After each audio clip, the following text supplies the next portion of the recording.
আম্বেদকরের জন্ম জয়ন্তী, সেই কারণে মালদার ঝলঝরিয়া মোড়ের কাছে আম্বেদকরের মূর্তিতে মাল্যদান করছেন বিজেপির রাজ্য সভাপতি সুকান্ত মজুমদার। এই মুহূর্তে সেই ছবি দেখাচ্ছি রিপাবলিক বাংলাতে। আজ আম্বেদকরের জন্ম জয়ন্তী, মালদার আম্বেদকরের মূর্তিতে মাল্যদান করছেন সুকান্ত মজুমদার। সংবিধানের প্রণেতা বি.আর. আম্বেদকর, তার জন্ম জয়ন্তীতে তাকে শ্রদ্ধা জ্ঞাপন করছেন বিজেপির রাজ্য সভাপতি সুকান্ত মজুমদার। সেই ছবি দেখাচ্ছি রিপাবলিক বাংলাতে ফার্স্ট অন। মালদার ঝরঝরিয়াতে আম্বেদকরের যে মূর্তি, সেই মূর্তিতে মাল্যদান করছেন বিজেপির রাজ্য সভাপতি। আম্বেদকরের জন্ম জয়ন্তীতে মাল্যদান করছেন বিজেপির রাজ্য সভাপতি। মালদার ঝরঝরিয়া মোড়ের কাছে আম্বেদকরের জন্ম জয়ন্তী উদযাপন করছেন বিজেপির রাজ্য সভাপতি।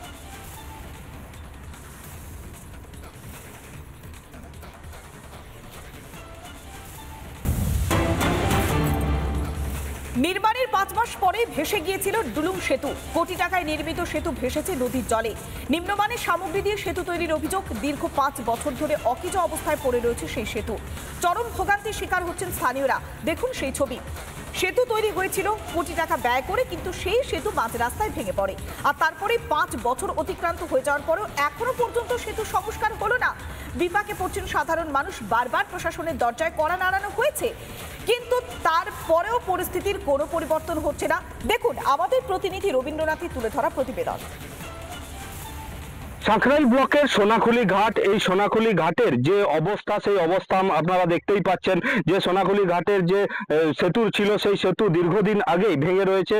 এমনকি সেতুর বিভিন্ন অংশ চারিদিকে ভেঙে পড়ে রয়েছে, চারিদিকে ছড়িয়ে ছিটিয়ে রয়েছে বিভিন্ন অংশ। দিনের পর দিন সমস্যা বাড়ছে এলাকায়। এই সোনাখুলি ঘাটে ডুলুং নদীর ওপর সেতু নির্মাণের দাবি ছিল এলাকাবাসীর, কিন্তু যে নিম্নমানের সামগ্রী দিয়ে সেতু নির্মাণ হয়েছে, যার ফলে জলের তোড়ে এই সেতু ভেসে গিয়েছে। ফলে যোগাযোগ বিচ্ছিন্ন হয়েছে এলাকায়। সাঁকরাইল ব্লকের আন্ধারি আর একদিকে রোহিণী নদীর এপারে রয়েছে আন্ধারি, ওই পারে রয়েছে রোহিণী। দুই অঞ্চলের যেমন যোগাযোগ বিচ্ছিন্ন, তেমনি চরম দুর্দশার মধ্যে দিন কাটাতে হচ্ছে এলাকার বাসিন্দাদের। কারণ যোগাযোগ বিচ্ছিন্ন হওয়ার ফলে তাদের অর্থনৈতিক পরিবেশের ওপর, অর্থনৈতিক অবস্থাও অনেকটাই ব্যাঘাত ঘটেছে। কারণ হাটে এপারে যে ফসল তারা উৎপাদন করে, সেই ফসল তারা হাটে নিয়ে গিয়ে বিক্রি করেন। ফলে হাটে যেতে পারছেন না এলাকার চাষিরা, এমনকি স্বাস্থ্যকেন্দ্রেও পৌঁছতে পারছেন না।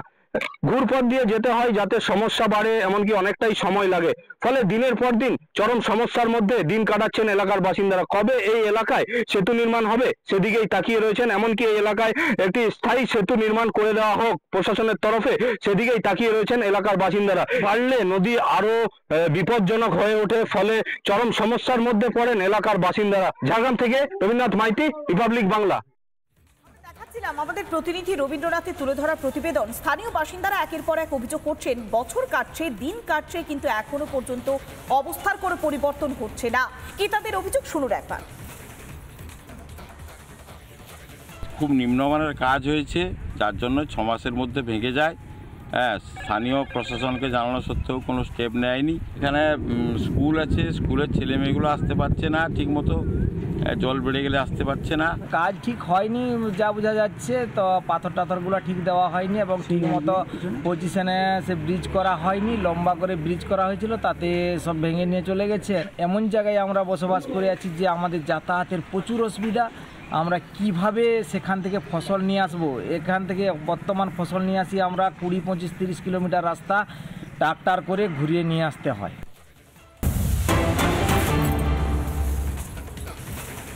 একদিকে দেখাচ্ছিলাম ঝাড়গ্রামের ছবিটা, যেখানে ডুলুং নদীর উপরে সেতু নিয়ে মানুষজন বিপাকে পড়েছেন। আবার এবার দেখাচ্ছি গঙ্গাসাগরের ছবি, যেখানে নদী বাঁধে ধস নামার জন্য মানুষজনের রীতিমতো আতঙ্ক বাড়ছে। মুড়িগঙ্গা নদীর 500 মিটার বাঁধে ধস নেমেছে। পূর্ণিমার কোটালের কারণে নদী বাঁধে ধস নেমেছে, তারপরে আতঙ্ক সৃষ্টি হয়েছে বাসিন্দাদের মধ্যে। ইতিমধ্যে প্রশাসনের তরফে শুরু হয়েছে বাঁধ মেরামতির কাজ। দক্ষিণ 24 পরগনার গঙ্গাসাগরের কাস্তলা গ্রাম নদী বাঁধে ধস নেমেছে, তাতে আতঙ্ক বাড়ছে। কি বলছেন তারা, কিভাবে তারা আতঙ্কিত হচ্ছেন, কি তাদের অভিযোগ, শুনুন একবার। আমরা চাইছি বালি বস্তা ফেলা হোক, নাহলে বোল্ডার ফেলা হোক। কোন অবস্থা জল ঢুকবে এলাকায়।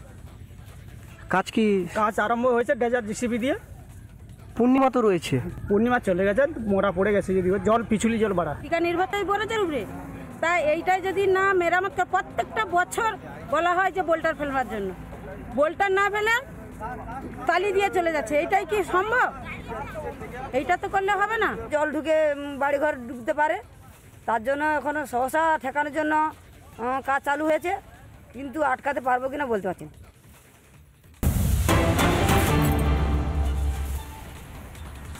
মন্দির বাজার ব্লকের কৃষ্ণপুর গ্রাম পঞ্চায়েতে অচলাবস্থা, তৃণমূল আশ্রিত দুষ্কৃতীদের হামলার অভিযোগ। বিজেপি পরিচালিত পঞ্চায়েত অফিসে হামলা, নিরাপত্তাহীনতায় ভুগছেন পঞ্চায়েতের প্রধান উপপ্রধান। আতঙ্কে পঞ্চায়েত অফিসে যাচ্ছেন না প্রধান আর উপপ্রধান। পুলিশ বিডিওকে জানিয়েও হয়নি কোনো সুরাহা। পঞ্চায়েতের প্রধান অনুপস্থিত থাকায় আটকে রয়েছে পঞ্চায়েতের কাজ। সেই কারণে নাগরিক পরিষেবা থেকে বঞ্চিত হচ্ছেন সেখানকার মানুষজন।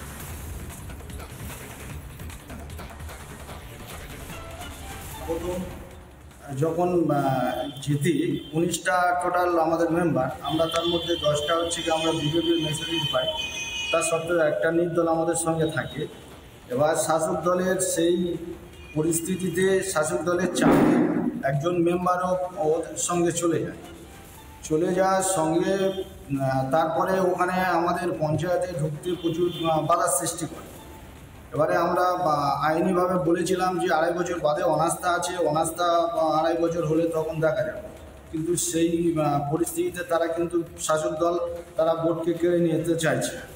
ওই জন্য হচ্ছে গিয়ে মানে কোনো মিটিং করতে দিচ্ছে না, ওখানে গিয়ে ঝামেলা চালাচ্ছে। মানে আমরা বিডিও, আইসি এবং এসপিকেও জানিয়েছি, তার সত্ত্বেও কোনো সুরাহা হয়। এই নিরাপত্তার জন্যই যাচ্ছি। বিজেপির পঞ্চায়েত বললে যে আমরা পঞ্চায়েত সমিতি থেকে আমরা তাদেরকে অসুবিধা করবো, কাজ করে দিচ্ছি না, এটা একদম ভুল ধারণা। ঠিক আছে, মানুষ তাদের ভোট দিয়ে জিতিয়েছে, তারা পঞ্চায়েত গঠন করেছে, তারা প্রধান পেয়েছে।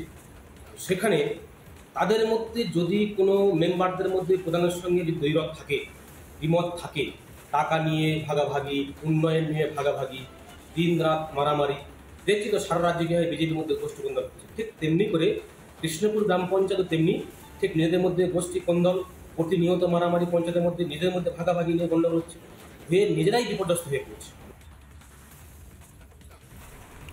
কোথাও নাগরিক পরিষেবা ব্যাহত হচ্ছে, কোথাও বা সেতু বিভ্রাট হচ্ছে। তবে এর মাঝে সব থেকে যে ছবিটা ভয় ধরাচ্ছে তা হচ্ছে মুর্শিদাবাদ। ওয়াকফ আইনের বিরোধিতায় উত্তাল হয়েছে গোটা মুর্শিদাবাদ। প্রাণ গিয়েছে এখনো পর্যন্ত 3 জনের। ভাঙচুর হয়েছে একের পর এক দোকান, বাড়িঘর, জ্বলেছে পুলিশের গাড়ি। মালদা, নদিয়া, দক্ষিণ 24 পরগনাতেও সেই ক্ষোভের আঁচ। বর্তমানে কঠিন পরিস্থিতিতে সীমান্তবর্তী 4 জেলায় আফস্পা জারির আবেদন করছেন বিজেপির সাংসদ, এবং সেই চিঠিতে বাংলায় হিন্দুদের পরিস্থিতির সঙ্গে 1990 সালে কাশ্মীরি পণ্ডিতদের গণপলায়নের তুলনা টেনেছেন বিজেপির সাংসদ।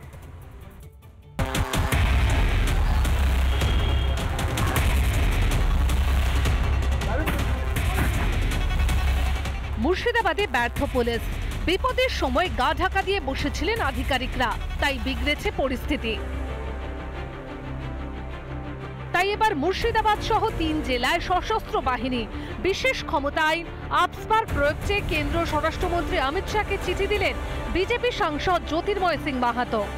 4টা জেলাকে উপদ্রব জেলা হিসেবে ঘোষিত করা এবং সেখানে স্পেশাল ফোর্স নিয়োগ করার আমি অনুরোধ করেছি। যেরকম অতীতে কাশ্মীরে হয়েছে সেরকমভাবে পশ্চিমবাংলাতেও চলছে, কিন্তু এটা হতে দেব না আমরা।